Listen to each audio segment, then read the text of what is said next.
In our previous introduction to rotational dynamics, shared with you that we can look at for every linear concept that we've learned about previously in the course, we can apply a rotational concept in the course. And so the first of these we are going to make a connection to is the rotational inertia. Of course, you might have guessed that in the next installment we'll take a look at the rotational momentum and so forth. But today in this installment, we're looking at the rotational inertia itself. Well, just as inertia has the definition of an object's ability to resist a change in its motion, the rotational inertia is an object's ability to resist a change in its rotational momentum.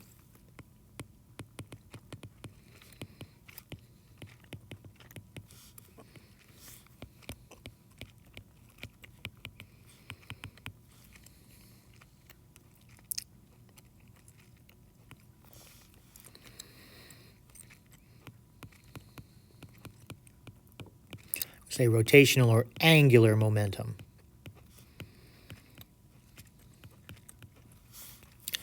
In other words, to resist a change in its spin.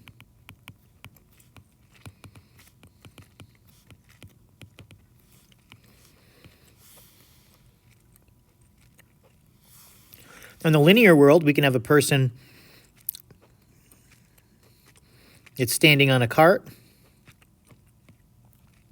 and we can have another person give them a shove. Now, their inertia is their ability to resist a change. And that's going to depend on the mass. Similarly, that person could be moving in that cart.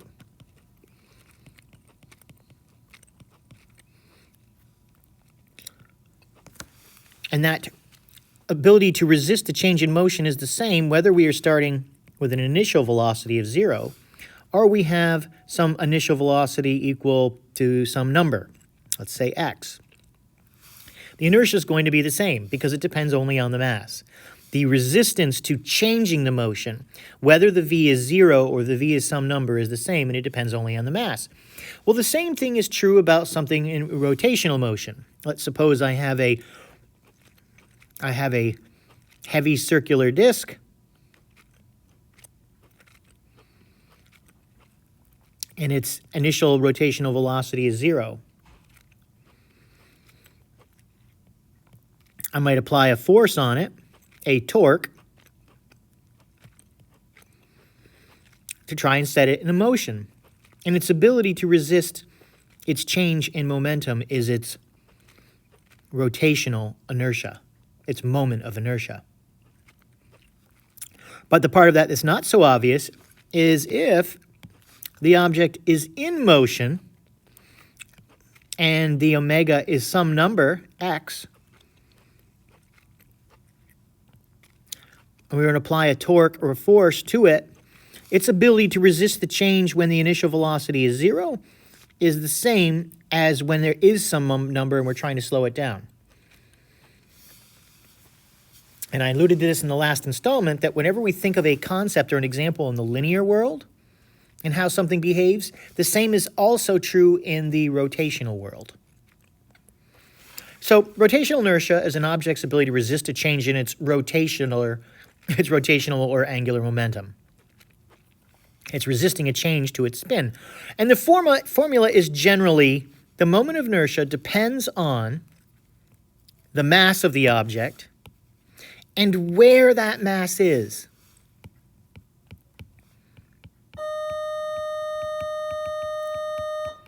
It makes a big difference where the mass is located. So this is what you should think in your minds about what the moment of inertia is. Now the units then, if we take it at its in its formula, the mass is going to be measured in kilograms and R is going to be measured in meters.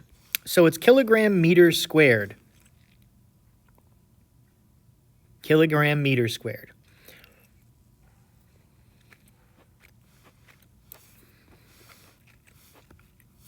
Now let's take a look at the relationship itself. Because this term, m, is just m, and r is squared, we can see that it is much more sensitive to r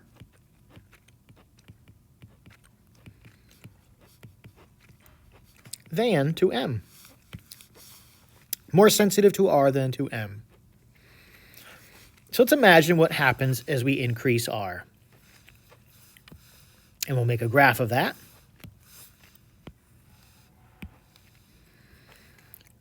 We will change r and look at the effect on the moment of inertia.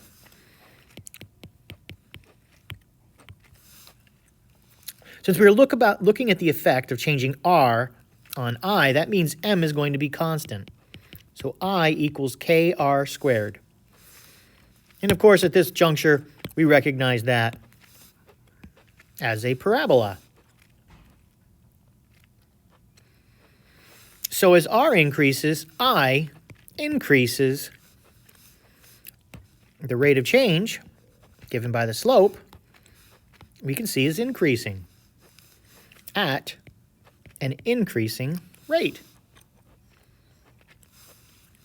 Now let's consider the effect of mass. If I is mr squared, we are looking at the effect of the mass on the moment of inertia, then r is constant. Therefore, r squared will be constant. So I is km, which we should recognize as a direct relationship. When m is 0, I is 0, irrespective of what k is.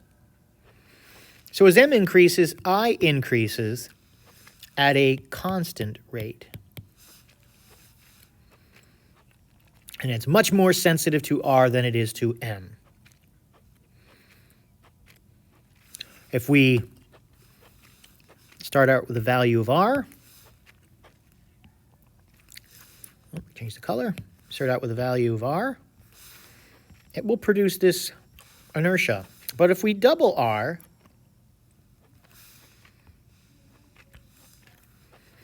it will not produce double the I, it'll produce 4 times the I, because it's r squared. Whereas if we have a mass, and it has an inertia, and we double that mass, we have twice the inertia.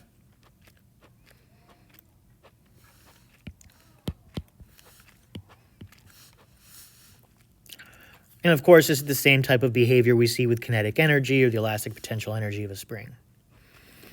So we gave a very simplistic introduction to how we would compute the moment of inertia, but it turns out the moment of inertia is different for very different objects, for each object. Every object, in other words, has its own unique formula for it.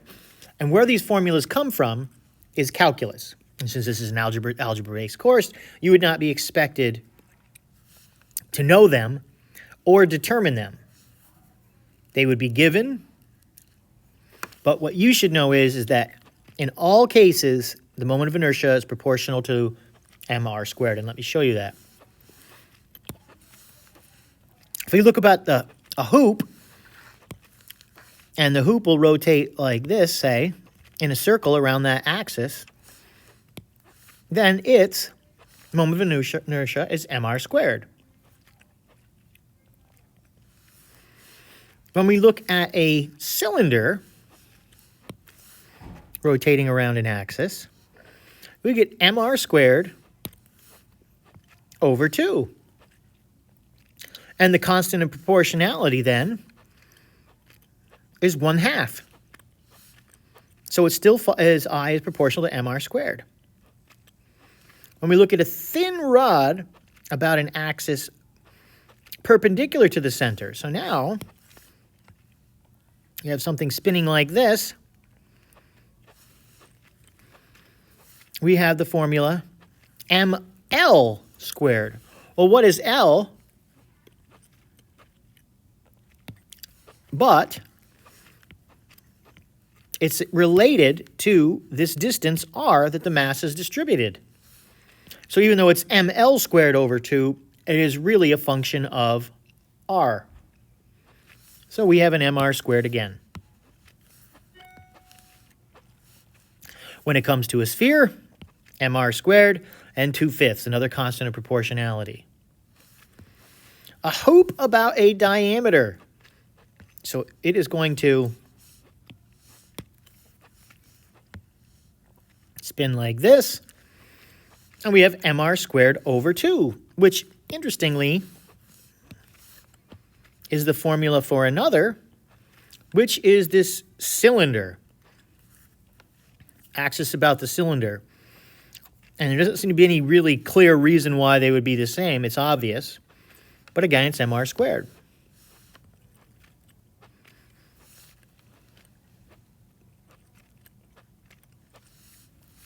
In the next case, we have an annular cylinder, which is the hoop, in this case, has a thickness.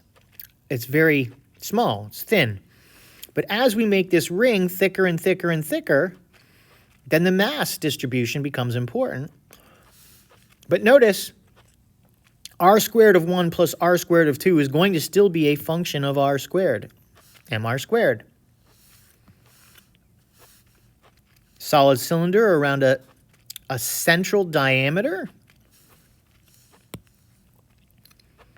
This will be rotating like this. And so we see the mr squared and ml squared. And the L, as we saw before, is related to the radius as well. A thin rod about an axis. Mi squared. Well, L is a function of a radius.